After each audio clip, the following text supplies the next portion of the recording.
Hi everybody, I'm Jaden. I'm Eli. I'm Nicole. I'm Jason. And I'm Caden. And we are the Yahuwah and the Torah YouTube channel. And it is a Shabbat. A day of rest. Anyone else going? Yeah, It's it's a day that we should be spending with Yah, a day that you should be in the Word, a day that you should be sitting with your family and going over what the Word of Yahuwah wants and what the Torah really is and what it is about. That is a guidebook for us, that is life for us, that is blessings, that it is holy, that is something that Yah has deemed that is worthy, that should never be changed because He said it was perfect in His eyes. What He created was perfect. And if it's something perfect, we should absolutely be doing it. And one of those things that was perfect was the Shabbat. All right, so are you saying that we shouldn't get in our car on Sunday and turn the car on and drive to a church and have church at 10 o'clock and Sunday school at 10 o'clock, then go to church at 11, and then go out to eat afterwards and pay our people, and then head home and watch NFL on TV as we kick back and eat Cheetos? No. Absolutely not. You should be in your house resting. I think they had synagogues close by where they would go all read the Torah, synagogues for those that couldn't read back in the day, but now most people can read, so you should be within your house being the preacher. If you're the head of the house, you should be preaching to your family, reading out of the Torah, explaining what you have read to your family so that they can understand what also is in the Torah. All right, so what if they're not the head of the family? And the head of the family doesn't care. The head of the family is watching NFL. Well, they should try to teach their family. That's why our Well, what happens if they're not the head? First, you gotta read your Torah. You gotta read it yourself. Then you can go explain it to them. You gotta try your best to explain it to these people out of love. You can't push them away from it, because if you push them away, they're always just gonna hate anything that comes out of the Bible. You have to teach them with love, as Yahusha taught the people, as he taught them with love. All right, well, I know there is a tremendous amount of Torah keepers out there who are, I would say, single in the Torah keepers, but they're married. But their spouses want nothing to do with the laws, statutes, and commands of Yah. What advice would we have to those who your spouse is not, he or she does not care about the Torah? They don't care. What is the answer? You might Pray for them. I would say teach them as much as you can. Try your best. Once you have done everything you can, that is upon their soul, and you have done what you can. I would say you could probably live by that example. If you are a Torah-keeping spouse of somebody who is not in the Torah, your ways and your light should shine, and it should be an example of the ways that our Creator wants us to be. And so today is a very important chapter, very important. But before that, we want to go into here. I don't even know how to do this because we just changed this up, and so these are the laws that we have, and we just got rid of 3 and 4. We didn't get rid of 3 and 4, but we didn't add the verse to that. It's the same verse, isn't it? Yeah. Okay. So we kept to thinking as I was reading this, and the voice kept flubbing up on this. Unable to represent for Team Boss. All right, let's represent for Team Boss. Who, Jaden? I know you haven't seen this because you're on the other side of the table from me. That's not fair. Yeah, it's fair. It's plenty fair, son. You're on the spot. Let's run it. Give me the first 10, and then we'll go over our little changes that we had. It's going to be a little different. Just think through this. You got this. Is it be fruitful or bear fruit? It's be fruitful. Be fruit. Okay. Is there a difference between be fruitful and bearing fruit? I don't know. You always say no whenever we say bear fruit. Yeah, it's be fruitful. That's what it is. Be fruitful, multiply. Oh, he's looking for cheating guides here. This is subdue it, have dominion over it? No, Team Boss just went down. Oh, man. Oh, we're in the... All right, here, let's go over these again. Hey, let's listen. Everybody listening. Are you with me? All right, be fruitful. Multiply. Replenish the earth. Subdue it. Have dominion over... And the part of subdue it is have dominion over every fish, fowl, and every living creature. And this is where we had 2 commands here. This is when we were first putting the commandments together, and... we didn't at that point, we didn't add like verses under them. We were trying to pick and roll them. The herb bearing and every tree is for food. Man and woman should build their own families. Master sin. Every moving thing that lives shall be food for you. Don't eat the blood, which is now 9. Okay? Walk before me and be perfect, which is now 10. All right, so we have a total. I'm going to do a handy-dandy spin to the bottom here.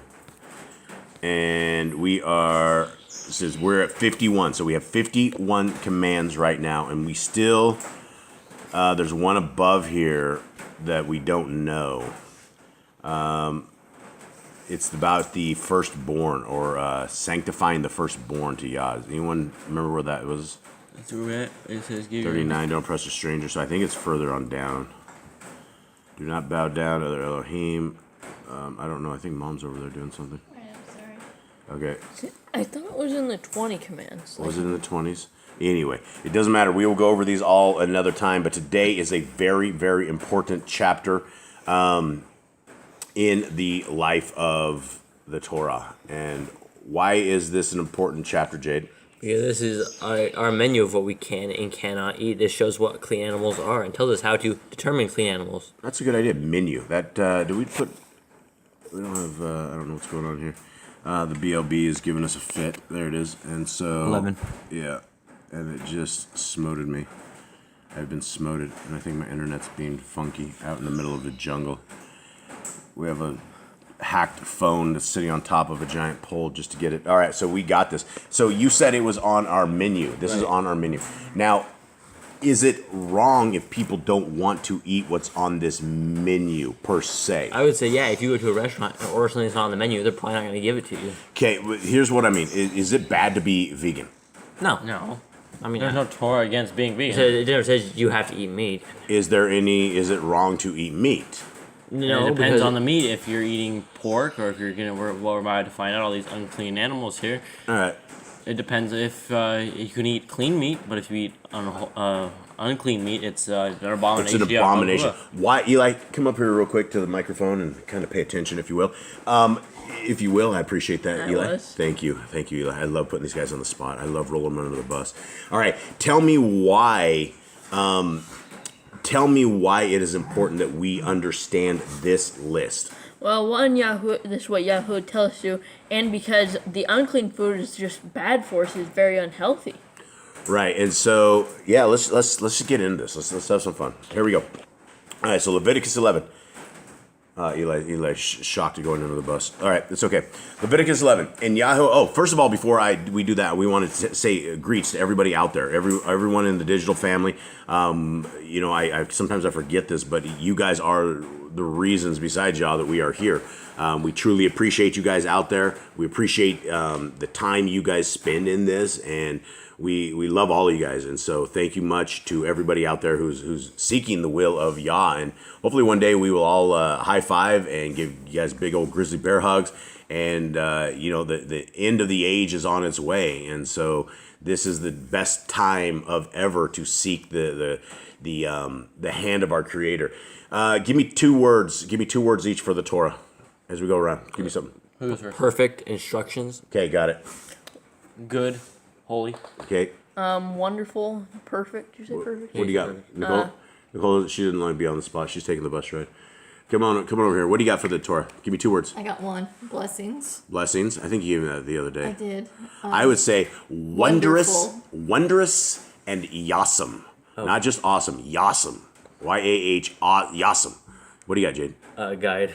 It's a guide. Yeah, not only is it a guide, but it is our path forward. And without this, we would be in bad shape. Kind of like the map to life. It is the map to life. Yes, it is very much the map to life. And if we don't have that, we have the map to death, right? If we don't have the map to life, then we're going down the road of death. And the holiness that we get from the Torah is quite amazing, because it is perfection, right? There's no dirtiness to it. There's no filthiness to it. It is actually cleaner than what we could ever be. If qualification that Yah wants to dwell with us is that we have a perfectly clean house, we're in deep trouble, at least in Boss Clan, but we're working it. So, our Creator is clean, holy, righteous, loving, merciful, slow to wrath, and He has sanctified us. If you guys are listening to this today, it means that our Creator has built you for a time such as this, and that we are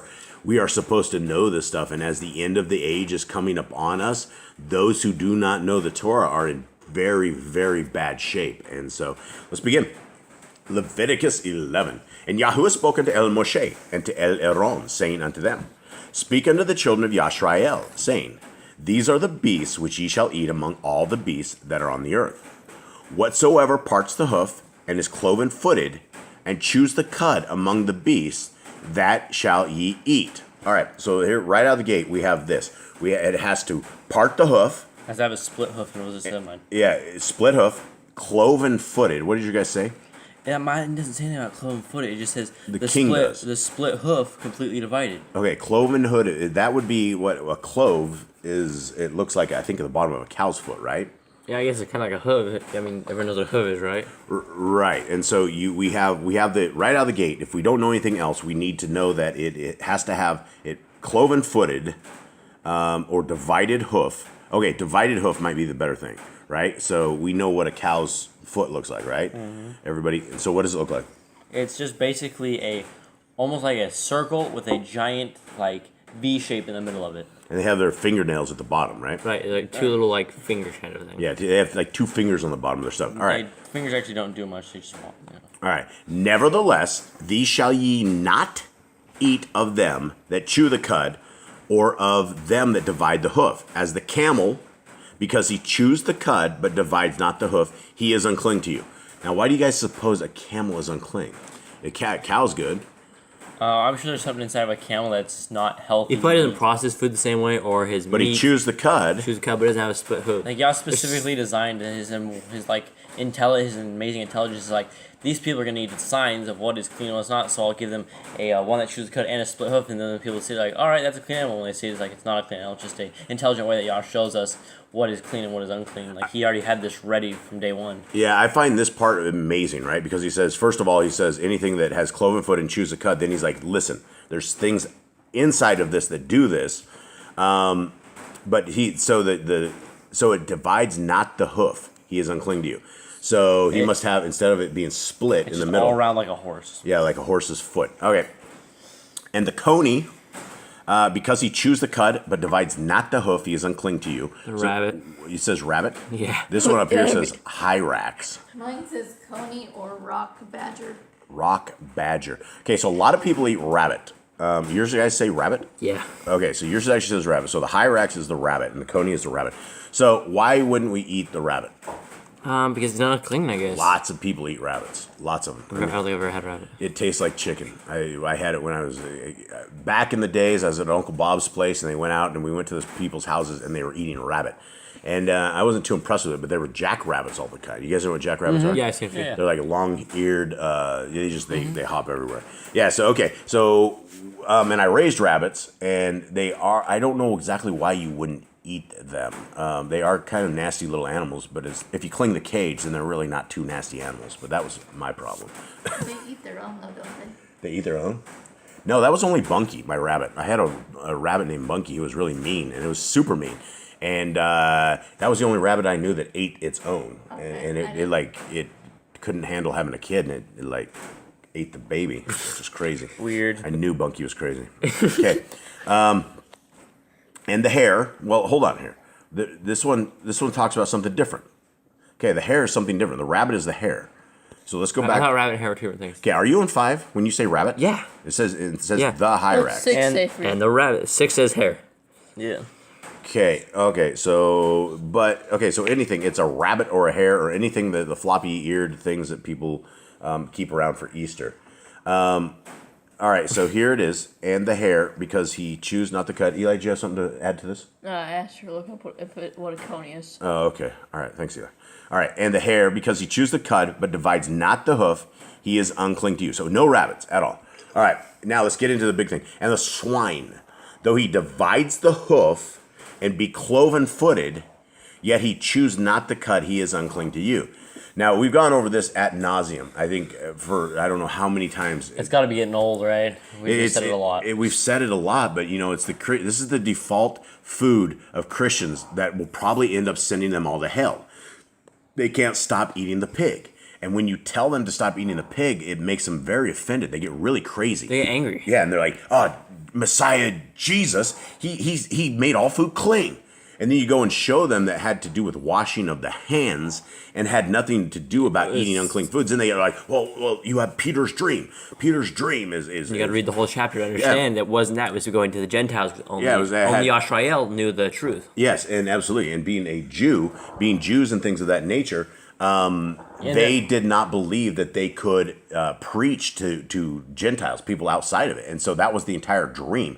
The dream had nothing to do with eating unclean food, which is why Peter goes, I've never eaten anything unclean. I don't know what I'm even seen. And so he had to see the dream 3 times. And he's like, I'm not going to eat the unclean food. Yeah, no. And like once you stop eating swine and nasty food, like there's no way we could ever go back to swine. I would never ever eat a swine unless Evil Eric tricked us and we don't deal with him anymore.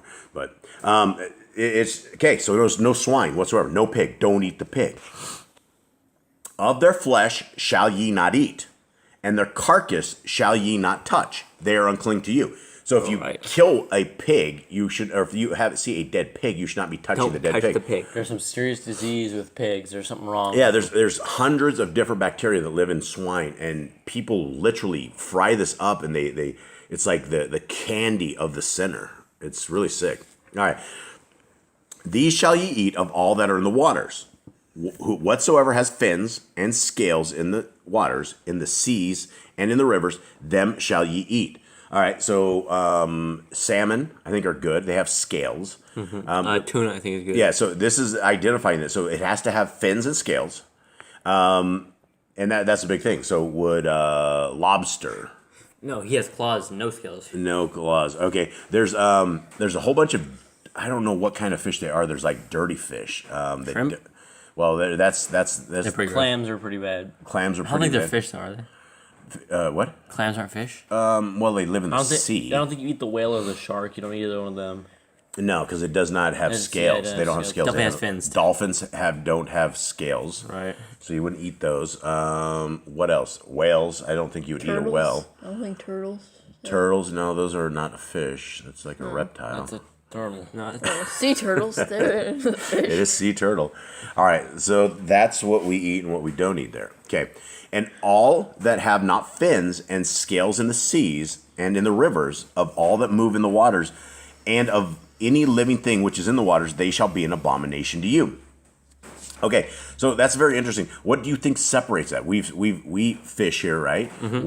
What is the difference? And the thing is, you guys never cling to fish. That's a difference. Yeah, okay. It's a little bit different. So I know you guys have chopped up cows and things of that nature. So I would say it's the way the intestines like clean itself on the way. What is it? What is the difference when you guys are eating meat versus fish? What is the qualities of a fish? Fish is kind of like a thin, slender meat. It kind of just like falls apart. It's white. Cooked. It's also really white, and it doesn't have like all of this same, it's definitely not red meat by any means. So, but it's crazy that our Creator loves us so much that He was able to. He just spent an entire chapter right here. It says this will kill you, this won't. But yet people will go.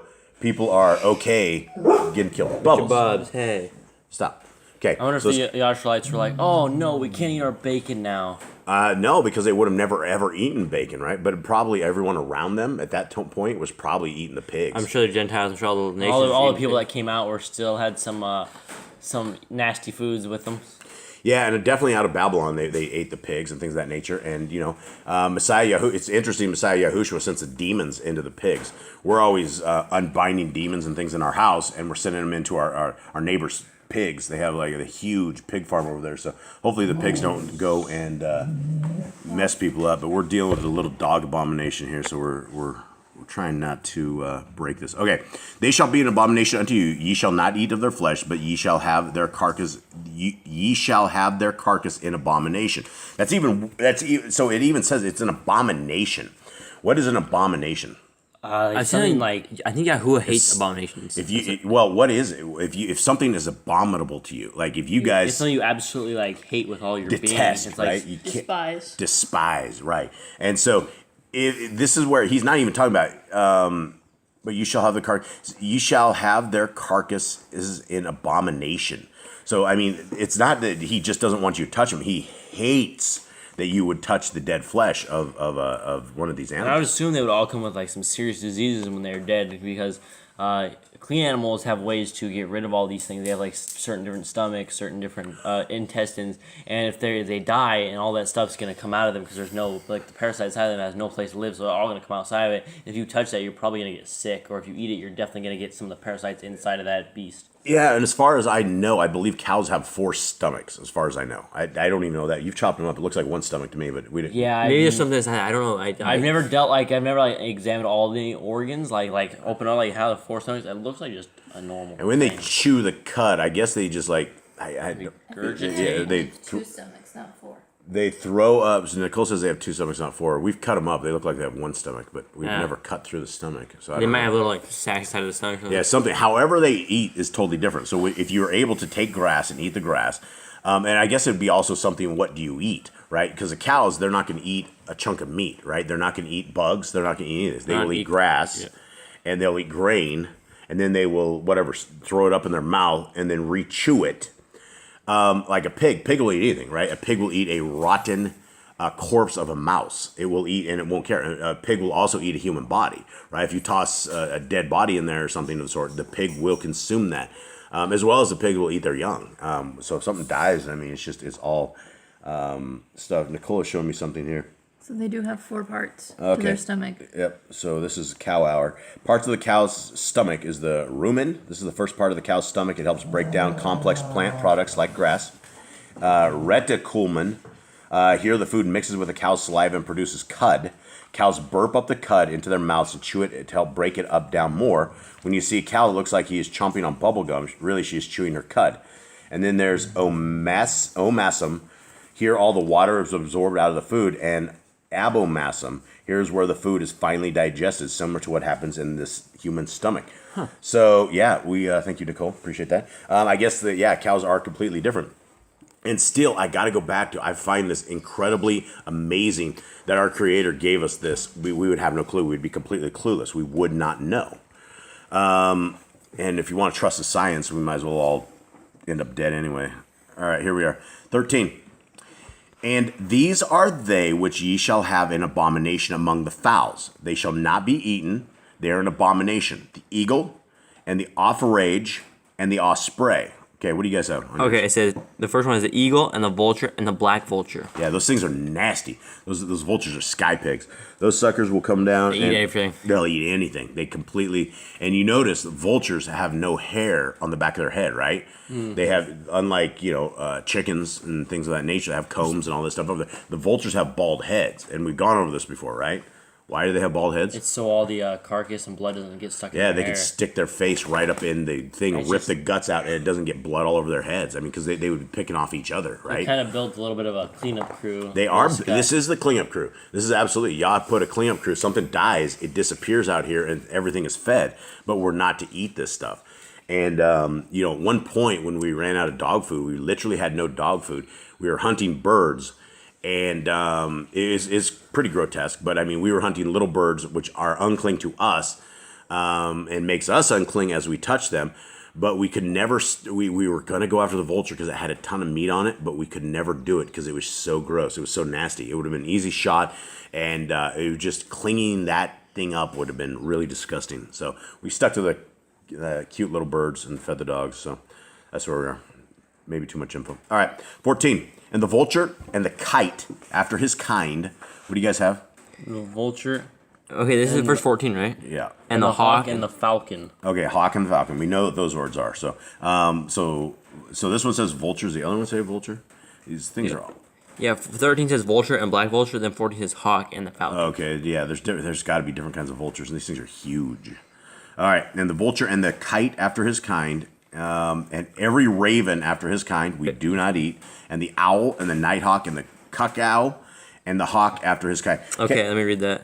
And the ostrich and the nighthawk and the seagull and the hawk after its kind. Okay, why wouldn't we not eat an owl or hawks and things like this? I don't know. They don't have the same, like with chickens, they have 2 different stomachs. I think with regular birds, they just have one stomach they eat, and it's. I think we can also look to what they eat, right? So what is a primary diet of a hawk and a owl? I assume dead corpses or like something Mice. unclean. Mice, filthy mice. And so if we have a filthy mouse that is doing, the mice are incredibly disgusting. Is a mice something we would eat? No. Why? Because it's. I mean, Just after what? Just they're already. absolutely disgusting. They eat literally everything. That's not what I'm asking. It doesn't have a hoof and it doesn't chew the cud. Thank you, Eli. That's exactly right. Yeah, and so they're disgusting. They eat absolutely everything. All right. So, and the owl and the nighthawk and the cuckow and the hawk after his kind we don't eat. And the little owl and the cormorant and the great owl. What The do you sure owl and the great owl. Okay, so more owls. Yeah, all these things are predators of squirrels, mice, little tiny rodents. Owls must have been a pretty good commodity back then. For killing mice? I mean, he's going over... No, That's- for food, he's going over all these owls here. Like, don't eat all these owls. Don't eat any of these owls. Yeah, I shouldn't eat any owl whatsoever. All right, and the swan and the pelican and the gear eagle. Okay, a pelican. You guys know what a pelican is, right? Yeah. It's the giant beaked ones that like hold the water in their mouth. Right. So, and they eat. What do they eat? Fish. Fish. They eat fish, and so something about them we don't eat them. We don't know exactly why, but I'm sure anybody who's like in that realm would actually know why they are. All right, and the stork, the heron after her kind, and the lapwing and the bat. Wait, is a bat considered a bird? Well, I don't know, but it's considered something we don't eat, so I don't know. So I mean, it flies. Yeah. And it's kind Bats of a eat bird. bugs. Bats eat bugs. Maybe mice. Yeah, bats. We used to have a resident bat in the house. We couldn't get rid of him for like years, and so we literally had Bruce the bat, and he flew through the night, and then would like go under a pitcher during the day, and we just never had the heart to kill Bruce, but because we thought he was like taking out the insects for us. But then one day Bruce never came back. We don't know where he went. We don't know if he ate the rat poison or something and then died in the wall, or if he flew out the door or something. But we tried to get him out the door forever. But Bruce the bat he just lived. All right. Part of the family. Yeah, he was part of the family, but we don't eat him. Okay. All fowls that creep, going up on all four, shall be an abomination to you. All right. What Flying. fowls? These are flying. Mine says, NIV says insects. mine says flying insects that creep on all fours. So King says fowls, and these other things say flying insects. Fowls I would think of as birds. Yeah. But it doesn't make any sense because I'm like, what bird crawls on all fours? Yeah, like, I don't know. Like a dragon or something. Yeah, I don't know. There would be no such thing. So Insect. Insect is probably the right. Yeah. So all insects that creep going on all fours shall be an abomination to you. All right. So what insects have 4 legs? Like a cricket? Oh, crickets are clean, though. They have 6 legs. They have 6 legs. I'm pretty sure. 4 legs. What? Flies. Flies. Flies. They only have 4 legs. Yeah, that's wait, nasty. This is flying insects. Think about flying All right, insects. so flying insects, yeah, so flies. We would not eat the flies. Well, what about, shout out to Chuck, right? He wants us to eat the bugs and be happy. He needs to have the dietary guides if that guy wants us to eat the bugs. You gotta find the right bugs. The beetles. Oh, beetles, right. Yeah, we have these giant beetles. They call them dung beetles, I guess, and they are huge. They're upper heavy, and then they fly around, and then they hit something and hit the ground. And they get stuck on their backs. Well, they're real gross animals because they actually take, like, cow dung, and they'll roll it up and make a house out of it. They'll live do? in the dung, and they'll eat the dung. Oh, that's why they're called dung That's beetles? why they're called dung beetles. I didn't They'll know take their back legs, and they'll walk, and they'll run a ball until it's big enough they can go live in. Oh, I didn't know that. Well, that's Kind of nasty. cool. It's But really they're crazy. They're crazy animals because like the dung beetles are super fat. They're heavy. They can barely Well, they fly. have rhino beetles here too that look just like little rhinos. They do? Yeah. Yeah, you ever seen Have them? you guys seen? Yeah. It has a They horn. ever seen Yeah, it? it's like a giant He horn looks just coming like off a of it. rhino. They also haven't have seen that. Hercules beetles with giant claws. I haven't seen these, or maybe I don't want to choose to look at these. We have literally everything here. I mean, there's we fight against the insects. All right, let's There's also cockroaches, right? They fly sometimes. cockroaches. They Yeah, fly. they They do fly. fly. They have yeah. wings. Yeah, and Nobody wants to eat a cockroach. they have 4 legs, right? Yep. So yeah, don't eat the cockroaches. Nobody wants a cockroach. All right. Don't eat it. Let's roll on. Okay. Yet these may ye eat of every flying, creeping thing that goes upon all 4, which have legs above their feet to leap withal upon the earth. All right. So what are we dealing with here? NIV grasshopper? NIV says Well, jointed legs. Yeah, jointed legs If you above their look feet. down the which net is at hilarious. 22, it tells you. Okay. Even these of them ye may eat, the locust after his kind, and the bald locust after his kind, and the beetle after his kind, and the grasshopper after his kind. Okay, mine says, Mine says cricket, not Yeah. the beetle. Mine says Beetle. cricket. and when you say bald locust, mine says destroying locust. King says beetle. That's, I don't think that can be right, because The beetles are unclean animals. How do we know? Beetles. We have They don't beetles. here. jump from their legs. They don't have the Yeah, jointed they legs don't where have they jointed jump legs. like We're crickets. talking and like the locusts. dung beetle, right? Any beetle, man. So they do have 6 legs though. That's the rhino beetle. Oh yeah, they have 6 legs. Nicole's showing us like they do look like a rhino. we'll have to put beetles as thumbnail or something. Yeah. Okay, so this was beetle though. I'm kind of confused. So not that I'm going to eat the bugs and be happy, but Mine says cricket, and a cricket Okay. has jointed legs just like the rest of them. And Hey, grasshopper. Where beetles don't have the jointed legs they jump off of. okay. So in the NIV it says, "Of these you may eat any kind of locust, katydid, cricket, or grasshopper." Katydid is destroying locusts. Like, the locusts eat everything. Okay, so we can have the grasshoppers. The locust. The grasshopper and locust are close to the same, right? And cricket. So is a cricket. Except they're black. Cricket didn't look like a grasshopper. Here, we need a picture. Nah, cricket. It's not. Cricket looks pretty close to a grasshopper. I don't think so. I I may wrong? be confused. Nicole's got to find this first, but I don't believe so. Anyway, so we could eat these, but the beetle. We got to be careful here because it says, and the beetle after his kind. It says in the king as well. So, Nicole is helping us with the handy dandy. There's your cricket. That's a cricket. See, that does not look like a grasshopper at all. Cricket. Looks a lot like a grasshopper. It's just black. I don't know, maybe. I don't know. All right. Let's roll into 23. Wait, can we eat the praying mantis then? That would be a. He's praying. Probably not. We should let him pray. No. What is that? Grasshopper. That's a grasshopper. See, that's not the same. Looks a lot like a cricket to me. He's bigger. He has a bigger body and bigger legs. I just don't remember that His off head's up higher, off the Jiminy Cricket. I just don't remember him looking like a grasshopper. All right. Yeah, we don't watch Disney shows. That's satanic. And so I used to, like 20 years ago. 22 is where we're at. Let's see. 23. 23. 23, right? Yep. Okay. But all other flying, creeping things which have 4 feet shall be an abomination unto you. Which are everything. There's all sorts of flying, creeping things around us. Yes. There's everything. So, and for these ye shall be unclean. Whosoever touches the carcass of them shall be unclean until the evening. Ah, man. If you kill a fly on you, I think you're unclean. Yeah. That would be a carcass of an unclean thing. So if you kill a fly, if you actually touch the fly. After it's dead. After it's dead. The After it's dead, right. It has to be after it's dead. So that could be bad. I guess if you swat a fly off you, then you're unclean until evening. It's fly swatters. Yeah, that's why fly swatters, yep. And whosoever bears aught of the carcass of them shall wash his clothes and be unclean until the evening. That's very interesting, right? You smash a little fly on you and you're completely unclean, and that's the way it is. So why is that? I think disease was a pretty big thing back in the day. Like any nasty thing on anyone was gonna bring disease into the camp where there's not a lot of. Well, now there's a lot of medicines that cure a lot of things. We have big pharma and things Big like that. pharma didn't cure nothing. Well, like back in the day, they had like mad disease. Right. That they No, brought in things. I know what you're saying. I'm just saying big pharma cures nothing. They ain't helping us. No.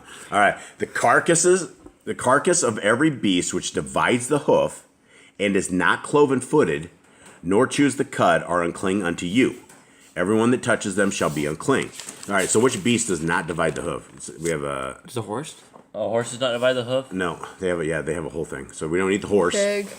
Well. Pig Yeah, has a it divided doesn't hoof cut. though. Oh yeah. It doesn't Sure. chew the cud. So What else? Zebra. We probably wouldn't eat the zebra. yeah, you don't eat the zebras. What do we eat the zebra though? No. No, You have to look at the It's hoof. just more like a horse, to be honest. No, it's like It looks it's like a part of the horse. whole thing. It doesn't divide Do the hoof. elks chew the cud and have split hoof? Elks. I do believe I don't elks know. and deer. I know deer is clean. Is it? Deer is clean. How do we know this? They have a split hoof and they chew the cud. How do you know they chew the cud? I think we looked it up at one point. I can't remember. I'm too old. All right. Let's hit on 27. And whatsoever goes upon his paws among all manner of beasts that go on all 4, these are unclean unto you. Whoso touches their carcass shall be unclean unto the evening. All right. So if they walk on their paws, what does that mean? Or dog. Dogs, Pitties. dogs, Can't cats. eat the pitties. Yeah, cats. We can't eat the cats. Cats and dogs, what's that paws? Bears. Bears. Bears have paws. Do mice have Lions. Lions, tigers. Lions, tigers. So basically, the feline family and the canine family. paws? Do mice have Yeah, paws? but and again, it goes to why, because these things are able to eat. Everything. Yeah, I mean, dogs are able to eat the most rotten stuff ever, and they no problem, right? We fed our dog stuff that we probably should have not fed our dogs, and they ate them and they were happy. They did just fine. They did just fine. All right, so let's roll. 28. And he that bears the carcass of them shall wash his clothes and be unclean until the even. They are unclean to you. Okay, so that has the word bears in there, but I'm questioning. So say, for instance, you have a bear skin. You killed the bear skin, right? And you have just the skin of the bear. How long? I mean, it says if you bear the carcass of them, is the bear skin the carcass? I don't think so. Well, mine says pick up the carcass, but on a What do you mean bear's pick up the carcass? he who picks up the carcass has to wash his garments, and they will be clean. Right, but what happens if you have like a bear rug and it's dead or something of the sort. Are we unclean? You know, I don't have the answer to that. I don't know if like there's a cleaning process where we're allowed to have those or not. I have no idea how that would work. Because a lot of that, come up to the mic. A lot of that would have to do the same thing I was thinking about. Like if you grab a chunk of meat out of the fridge, just a chunk of rump roast or something, and you have blood on you, how long are we unclean? Are the cooks unclean until they wash at even? Anyone? I don't do know. not know. I don't know the process of like clean out. Well, here it only says unclean. It doesn't say anything that's clean that is a carcass unclean. Right, but let's take for instance. Let's go back to the bear rug. And so somebody shoots a bear rug. You end up with a bear rug, and I'd say from eBay, but they don't sell them. So if you end up with a bear rug, and is it unclean? When does the skin of the bear rug be clean? If you walk across the bear rug every day, are you unclean? I don't know because I don't know how the process of that would work. Like, Is a skin of a bear the carcass after it's been tanned and I don't know. I don't know either. I don't know. Maybe I wouldn't think so. I would think like it's all clean and everything, but I don't know. When how that does it would work. become clean? It'd be the question. I don't think it does. I don't think it ever becomes clean. So if you have a bear skin rug, is that an abomination to Yah? Maybe. But what about using it for warmth? I mean, I mean, a lot of people will use that kind of stuff, and in fact, Indians used to use that all the time. They would kill the bears, and they would wear bear skin clothes. Where's it stop being? I would probably say maybe a little bit of logic on this would be once you have tanned it and you have made it so it doesn't rot anymore, because there's a certain point where this stuff will not rot. It just becomes a rug.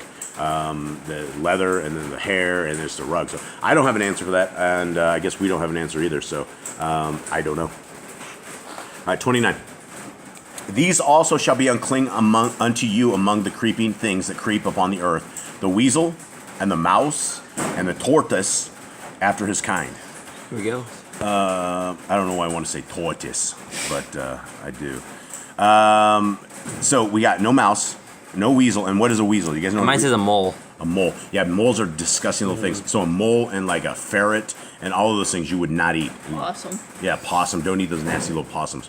All right, and the tortoise after his kind, and the ferret, and the chameleon, and the lizard, and the snail, and the mole. Okay. NIV says gecko. Gecko, and we have these like literally running laps on our walls. So we have lizards and chameleons probably all over our walls, and we don't actually take them out. They live with us. So All lizards are kind of unclean. yeah, all clean. So iguanas, the giant 6-foot iguanas we have down They're here, definitely Don't unclean. eat those. people love them down here. They fry them up and they eat them. They say it tastes just like chicken. But And what do iguanas eat? mice. I would Bugs? assume little small animals. I don't think so. I think they eat like greens. I really think they eat greens. Yeah, I think I remember I feed my iguana back in the days lettuce, I think is what his diet was. All right, let's go to 31. These are unclean to you among all that creep. Whosoever touches them when they be dead shall be unclean until even. Okay, so you're unclean till even. And upon whatsoever any of them, when they are dead, does fall, it shall be unclean, whether it be any vessel of wood or raiment or skin or sack, whatsoever vessel it be, wherein any work is done, it must be put in water, and it must be unclean until the even, so it shall be cleansed. Okay, so that gives us some answers to a lot of this stuff. Whatever, I mean, basically, you guys see what it says here, right? Mm-hmm. Right. So if this thing, whatever it is, an unclean animal falls down and it touches anything that you have, everything you have, it's over. Okay. And every earthen vessel whereunto any of them falls, whatsoever it is in it shall be unclean, and ye shall break it. And we talked about that before. Right, the clay pots or something like that. Right, and so if this is like some wild beast or something that just falls into your kitchen or something, how? It's a mouse. Or something. Yeah, or a mouse inside your stuff too, right? A mouse inside of your stuff or dead mouse is even worse. Okay, of all clean meat which may be eaten, that on which such water comes shall be unclean, and all drink that may be drunk in every vessel shall be unclean. Okay, so that's it's interesting, right? It pollutes your food, it pollutes your water. Yeah, everything. And so they want you to break an earthen vessel, Like clay pot. Yeah, clay pot. But like the brazen ones, the things out of brass, you're able to wash. Off, right. You got to wash because it. it doesn't absorb liquid and like other stuff. Right. All right. And everything whereupon any part of their carcass falls shall be unclean. whether it be an oven or ranges for pots, they shall be broken down, for they are unclean, and shall be unclean unto you. So my question is, why are they in your oven? If it's unclean animals, why are you cooking this thing up? Maybe it's for the dogs. I would assume they didn't have like a whole lot of like protection like a normal house. They lived in tents back then, right? So if they were cooking, there's going to be some sort of unclean animals inside of their house and inside of their like... It just falls dead? Seems wild, man. Falls dead inside the oven? You have a possum in your house, like a wolverine or something that falls... I mean, this is dangerous. Maybe like a fly like just falls into the thing. A fly that falls into your soup, you would make your entire soup unclean, as well as the vessel and everything. All right, interesting. All right, nevertheless, a fountain or pit wherein there is plenty of water shall be clean, but that which touches their carcass shall be unclean. Okay, so if if an unclean animal falls in your well, then what? Then your whole well is done. Well, hold on. What it says, wherein there is plenty of water shall be clean, but that which touches their carcass shall be unclean. So basically, if it falls in your well, pull it out of your well, and then you're unclean, but I think the well stays clean because the water recycles. You would want to drain that well. You'd want to drain it, but because it refills. It says plenty of water. Whether it shall be clean. Yeah, I mean, I think that is correct, but you would want to get that out of your well. Yeah, you want to like pump that all out. Yep. And if any part of their carcass fall upon any sowing seed which is to be sown, it shall be clean. All right, so if this guy falls into your batch of seeds, you're okay. Yeah, because you're not going to eat it. You're going to plant it, and on the ground, it's not going to produce something that's unclean. Right. Yeah, absolutely. That's a good idea. Good point. But if any water be put upon the seed, and any part of their carcass fall thereon, it shall be unclean unto you. So if it becomes wet with them on it. Yeah, and that's a huge difference between, like a dead mouse that becomes in water and stuff, they polluted all your seed. Your seed is jacked. But do you get rid of the seed? Any water put upon the seed, so that seed is still unclean. But I mean, can you still plant that? You're going to be unclean. Yeah, but be unclean. I don't know. Maybe if you plant it, I don't think Cole says no. I don't think it's going to be give you unclean food if you plant it. I mean, it wouldn't, but you're going to be unclean by touching it. You could also get the disease. Right. I think part of this is that we should not be touching the stuff that could kill us. Is part of the thing. And if you're like touching some festering mouse carcass inside of water, it's got probably all sorts of weird bacteria in it. All right, 39. And if any beast of which ye may eat die, he that touches a carcass thereof shall be unclean until the even. So this one says any beast now. This isn't just the unclean beast. This is any beast. Yeah, so did I say something else? No. I'm just making note of this because before it's like if you touch an unclean beast carcass, and now they're specifying that if you touch any beast carcass, you're unclean. NIV says that you're allowed to eat. Okay, if any animal that you are allowed to eat dies, anyone who touches his carcass will be unclean until even. Okay, well if it dies of itself, you shouldn't eat it. It's not. Yeah, so basically when you just like take it to bury it or whatever, you're unclean. Yeah, absolutely. All right, 40. And he that eats of the carcass of it shall wash his clothes and be unclean until the even. He also that bears the carcass of it shall wash his clothes and be unclean until even. Okay, so yeah, something about touching the dead. And every creeping thing that creeps upon the earth shall be an abomination. It shall not be eaten. What does that mean? Every creeping thing. What does that mean? A creeping thing. I think it's like a slug and a worm. Maybe a snake? Snake. I think it's snake. Yeah, no legs, no nothing. Along. I think iguanas creep on their stomachs, don't they? Because they're like usually. No, they have like little short legs. Yeah, but I'm pretty sure they drag their stomach, but I think they drag their legs. tail. I know they like their back Yeah, for sure. Like, they drag their tails. Don't eat snakes. Yeah, don't eat the snakes. And I've seen lots of cowboys used to always eat the snakes. They kill the snake and skin it and then cook it up. yeah, it's like super easy to skin those things. I've heard or seen. All right, whatsoever goes upon the belly, and whatsoever goes upon all four, or whatsoever has more feet among all creeping things that creep upon the earth, them ye shall not eat, for they are an abomination. No centipedes. No centipedes, millipedes, those things with a gazillion legs. I mean, who wants to eat those? Caterpillars, you shouldn't eat the caterpillars. You might die from eating a caterpillar. That would hurt. That would really hurt, like especially the furry ones. Yeah, the furry ones down here will kill you. All right, ye shall not make yourselves abominable with any creeping thing that creeps, neither shall ye make yourselves unclean with them, that ye should be defiled thereby. Yeah, don't touch snakes or anything like that. I'm sure there's a lot of examples of creeping things. I don't have any, though. Anyone else, Mom? Anything else creeping? Spiders, do they count? I don't know. Don't eat the spider. Creeps. Snails and slugs, yeah. Yeah. All right. For I am Yahuwah Elohim. Ye shall therefore sanctify yourselves, and ye shall be holy. for I am holy. Neither shall ye defile yourselves with any manner of creeping thing that creeps upon the earth. So it's not only just nasty, we shouldn't touch it because we're unclean. For I am Yahuwah, that brings you up out of the land of Mitzrayim, to be your Elohim. Ye shall therefore be holy, for I am holy. This is the Torah of the beasts, and of the fowl, and of every living creature that moves in the waters, and of every creature that creeps upon the earth, to make a difference between the unclean and the clean, and between the beast that may be eaten and the beast that may not be eaten. So, after all of this, after we finished 47 verses of rules and regulations of what should be eaten, how to determine what is clean, do you really want to go back to eating what is unclean? What makes Yahuwah angry? He says, you don't want to defile yourself. You do not want to be unclean in the eyes of Yahuwah. Is that what you really want to do? Is defile yourself in the face of your Creator? There's 3 billion Christians that picked up a piece of bacon today and said, yeah, absolutely. They don't care. I mean, that's all I can say. I have no idea what goes through the minds of people like that.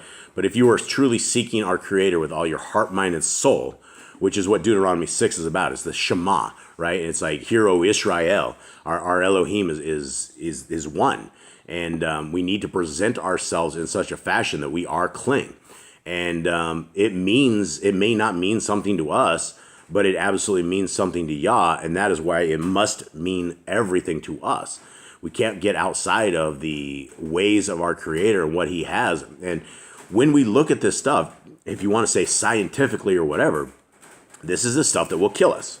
It's the stuff that many people end up in hospitals for. Many people, and they never stop. You know, the Americans, North Americans for sure. I don't know about anyone else. I don't have anything else. And I guess down here, all in South America, they love their pig. Pigs are everywhere. It's a cheap meat. Pigs have a ton of little babies. They grow up big fat things, and they enjoy eating them. And it is very unfortunate that we have. That we are in such a society as this, but we are in a heathen pagan society. And most of us have awakened, and we are in slavery, right? We are in slavery because we're in either North America or we're in some place, we're in bondage, and we have, oppressors all around us, and they're trying to do evil stuff to us. So this is why we must have the Torah, and is why this Torah we need to write it on our hearts, minds, and souls, so that we do not fall. We do not fall out of grace with our Creator. And Eli, salvation begins where? At the cross. What does that mean? What does that mean? Because Yeshua, He died for our sins, so we will have salvation if we believe in Him and ask for repentance. Okay, He died for our sins. That means I can eat whatever pork I want. He died for my sins. I can continue on. You may have died for your sins. That doesn't mean that you should keep sinning. Why? Because it's against the Torah. Well, I mean, if He died for my sins, guys, anyone else here? I'm giving you a Christian argument. He died for your sins, but He also died so that you don't have to sacrifice, so that there's a way into the Shamayim. And He didn't die to get rid of the Torah. He died to fulfill it and do what was prophesied in the Torah, saying, I am going to send my Son. I'm going to send my Son in my name to save you all from your iniquities. And that is what He did. He saved us so that we can have forgiveness, so that we can be forgiven through the blood of Yeshua, because He says He does not want sacrifices. He wants obedience. He wants people that will obey Him. He wants people to actually listen to what He says. He does not want these sacrifices anymore, because they mean nothing to Him when people continue on sinning. Yeah, no, the smell and the fragrance and the aroma is only going to mean so much when these people are living in sin and they're unwilling to abide by it. And I guess that's the bottom line. Are you willing to submit yourself to our higher power? Because by default, even if you do not get on your knees to Yah and you do not keep His Torah, by default you're serving Hasatan, right? You cannot live just partiality. You cannot live lukewarm. You cannot live half in and half out, right? There's no such thing as half in and half out. It's either all the way in or all the way out. And it's go ahead, kid. There's a saying that's like, if a person becomes a servant of a perfect master, they have freed themselves more than the rest of the world. And if you were to become like a servant of Yah, you have chosen the best master in the entire world. You've chosen the best person to ever fall under, because He will rain blessings. He will rain more than you will be enslaved in the world. Instead of you sitting there being stuck in sin, being stuck in a world of darkness, He will show you light and blessings and love that you have never seen before, if you would just submit yourself to Him. Yeah, absolutely. And that's where we can also say, there is no fear of this world in our Elohim Most High. And every once in a while I will look and I will decide that, man, this world is really falling. I watch some news articles, not on the mainstream media, but some alternative medias, and I will say that, man, we should all be very fearful of what is coming. And then I'm like, wow, you know, I shouldn't be living like this. I said, you know what? Our power comes from Yah. Nothing is going to happen without his way. My breath, all of our breaths, everything that we do, our lives are 150,000% controlled by Yah. He will determine when my ticker stops. He will determine when all of our tickers stop. And the great evil may come up on us, but we always have our Creator, and it may just be a test. Are you fulfilling your test? Are we making it through, or are we taking our eyes off the ball? And when we take our eyes off Yah, the devil will sneak in. He will take over us. He will have us living in fear. We will be scared of the future. Even though we know the future is very dark, it's not very dark for those who keep Yah's laws, because these bodies of ours, we're going to go from dust we came to dust we will go. Most of us will probably not survive this. According to the book of Revelations, we are probably not going to survive this, but that is not the end. It's the very beginning, right? And as long as these, whatever years you have on this world are, or whatever time means to you, time means absolutely nothing to our Creator. Where one day for him is 1,000 years.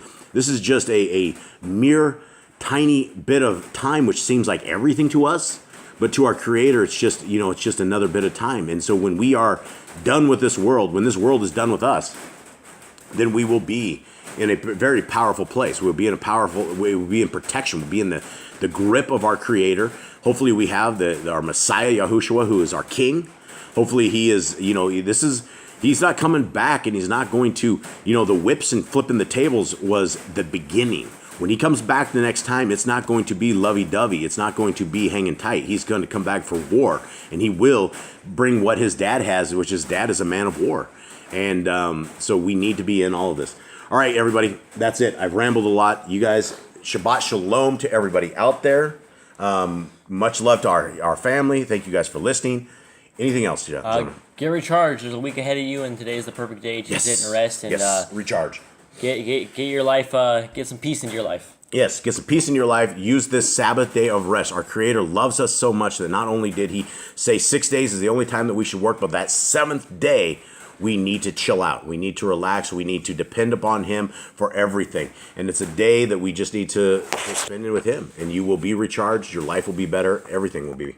All right, gentlemen. All right. Shabbat Shalom, everybody. Shalom.